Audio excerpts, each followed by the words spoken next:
देश की सबसे पुरानी राजनीतिक दल के रूप में कांग्रेस के नेताओं के द्वारा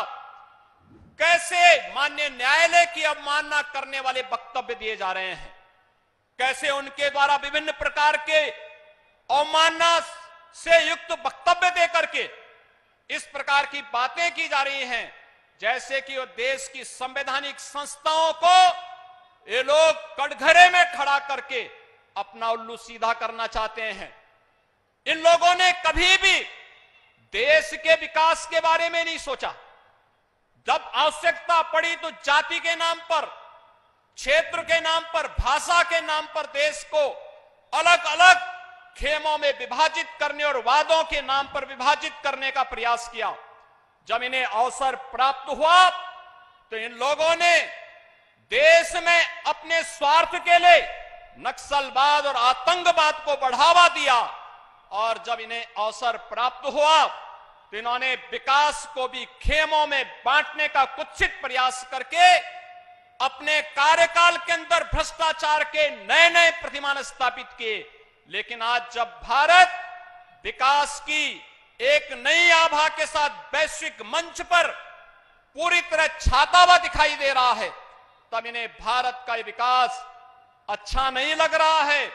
तब ये लोग भारत को हर दिशा में बदनाम करके भारत की इस प्रगति में रोड़ा बनना चाहते हैं। और भाइयों बहनों, कल के दृश्य को पूरी दुनिया ने देखा है, कैसे जब न्यायालय के द्वारा यह भी कहा गया, कांग्रेस के पूर्व अध्यक्ष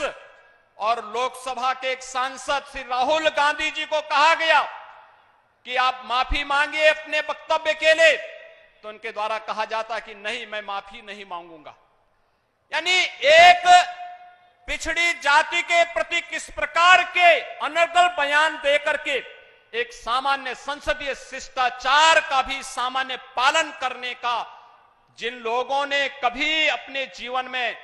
उसको अपने जीवन का हिस्सा न बनाया हो, और इसी के लिए कहा गया है, जाके प्रभु दारुण दुख दीना, ताके मति पहले हर लीना। और उनकी मति को प्रभु ने किस रूप में हरने का कार्य किया, वह दृश्य कल पूरे देश ने देखा है, जब एक माननीय न्यायालय ने उनके कृत्यों के लिए उन्हें सजा सुनाई और कहा कि नहीं, आपका यह वक्तव्य सामान्य संसदीय परंपराओं के विरुद्ध भी है, शिष्टाचार के विरुद्ध भी है, और एक सांसद को इस प्रकार के वक्तव्य कभी शोभा नहीं दे सकते हैं। तब भी कांग्रेस के नेताओं के बयान, भाइयों बहनों, किस रूप में थे वह किसी से छुपा हुआ नहीं है।